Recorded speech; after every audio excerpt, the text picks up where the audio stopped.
I met a gypsy. So I noticed a few things. My hands got pretty sore. Yep. Which I'm pretty good with my hands just from jiu-jitsu. So Yep. like I don't really struggle with that in motocross that much. Yep. So my hands still got fairly sore. I was like, oh, okay. Yeah. And mentally, I was done. Like I went home from that day. Jackson ended up driving the van home. I was smoked, dude, and I'm just like a vegetable just sitting there like, but I could feel there were a couple of times where I did like longer rides and I pulled off and was just fried. I was like, physically I could have kept riding, but I was like, I'm going to make a mistake here because like I'm just not concentrating as much. So I think that there's got to be something to just the speed that you're going and like how much information you've got to process at the same time. Yeah, I think that's the thing. It's just going fast and then having the quick reflexes to do the little movements that you have to do. I mean, I've done a couple of endurance races and by the end of that, you're just completely done. And then even after a good 2 days of open track testing, it's just like you are just so done, especially in the heat. The heat really takes it out of you. Because you're on the tar, you're in your leathers and stuff, and yeah, you're always sweating, and it's honestly like doing a big 2 days of working out. Yeah, that's the other thing I noticed too was I felt really dehydrated. Yeah, from just sweating so much in the leathers. Yeah, you just got to make sure to drink water, hydrolytes, everything. You know, eat good, don't eat too much. If you eat, Dad's always told me if you eat too much on a race day, you go slow. Yeah. So yeah, as long as you drink a lot of water and keep your hydrolytes and all that stuff up, then yeah, you should be pretty good. The other thing that I noticed as well is that like the inside of my leg got so cooked. It doesn't matter. Nothing will fix that. Really? Yeah. After a race weekend, like your hip flexors and the inside of your leg are always going to be sore. Yeah. And I don't know if it happens to other riders, but it happens to me as well. So don't feel alone on that. Oh man, because like there was at the end when we were like really trying to ride and get my knee down, I was like, man, I'm fucked. Like I know what I could do, but like because. For anyone that I guess hasn't ridden it, this is like my crude description of turning a road bike, which I actually had no idea this is how it worked. Yeah. So like, how about you explain how the corners work and then I'll explain what I was feeling. Oh, it's weird. You think, it's kind of like a motocross bike because the more you lean it over, the more you're going to turn. But I mean, if you're riding a road bike pretty steady, just like say through a car park or anything, the turning circle on it is horrible. You cannot turn it no matter what bike it is. You just can't turn the thing probably 45 degrees.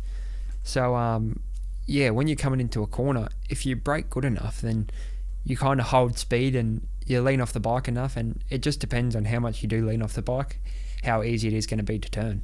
Yeah, so pretty much like you're coming into the turn and I was like, you stay central and like lean with it.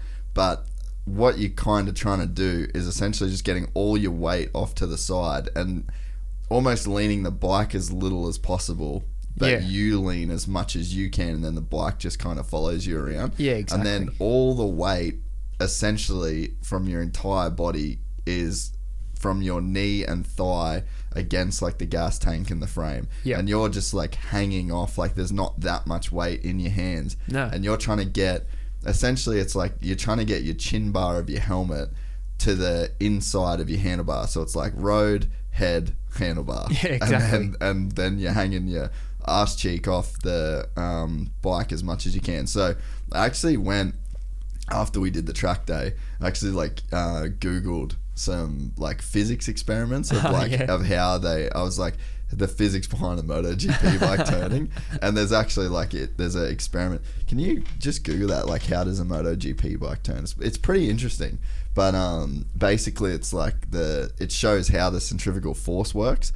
So like as you're spinning it, then it goes this way, the force is actually going that way. So the force from the bike is trying to go the opposite direction to where you're turning. So that's why you've got to lean so much off the motorcycle. Yeah, it makes sense. Look at these psychos. You're one of these psychos. So yeah, this be interesting for you to watch, mate. This is what you do.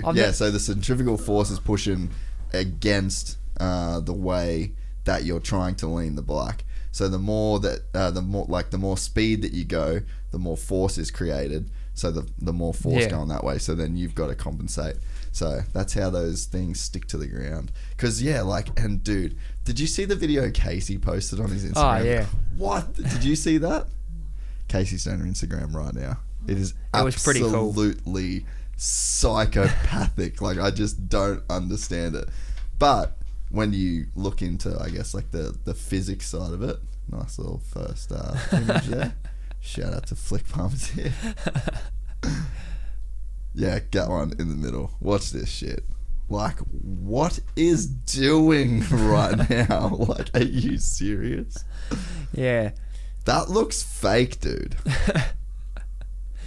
It was a good slide. It was a real good slide. Both wheels sliding ridiculously fast. He's just tucked in and ready to rip. Fellow Ducati rider, mate. It's cool. A lot of the riders in Australia are starting to go like kind of the route that he's going in. Like Brock Pearson, he races in the 600 class. He's really starting to two-wheel slide the bike, and he does it so much. And really, when I was racing 600s, the only passes he would do on me were the ones where both wheels were sliding, and it annoyed the absolute shit out of me because I couldn't do it. I can slide the rear wheel, and on the 400 I could slide the front wheel, but it's loose.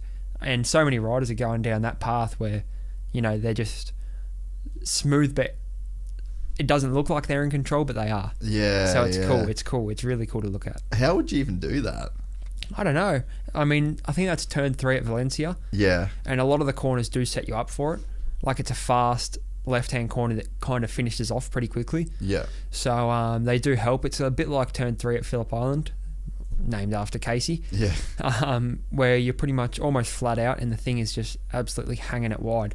And it's so cool. If you have a good photographer or a good videographer there, I mean, it shows the coolest shots that you can possibly get. Yeah.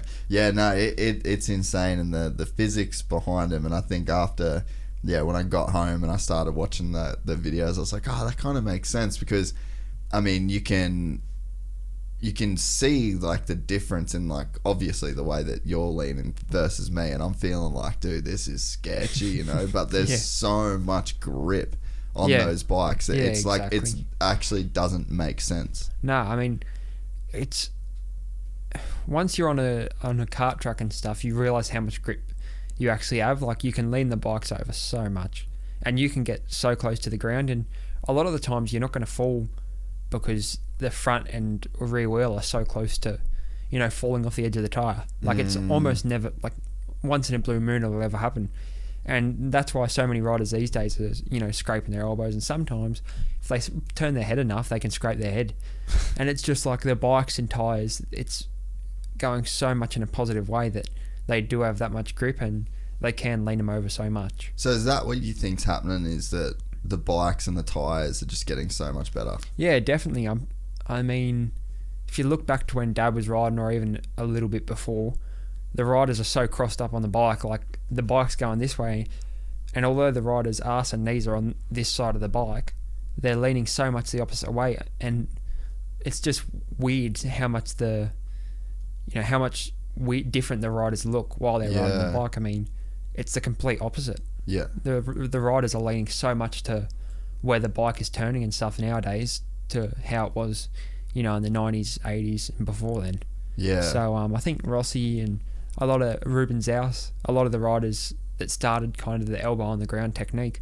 And even Dad, still to this day, he doesn't like doing it. We'll go on the kart track and he's just like, he looks like so crossed up. It just doesn't look right because of how people are riding them these days. Yeah, so you think it's like also just like as the technique, and well, I guess it's probably the bikes and the rider. Yeah. The rider's like working together to evolve at the same time. Yeah, exactly. There's so much physics and science behind everything these days. All the GP guys and GP bikes, they go into wind tunnels and they test all this stuff. They test which is the fastest, and I think it's come across that, leaning off the bike as much as you can is the fastest way to go around the track. If you enjoyed this content, please like and subscribe. And to listen to the full 3-hour podcast, search Gypsy Tales in your favorite podcast platform or click the link in the description below. Gypsy Gang.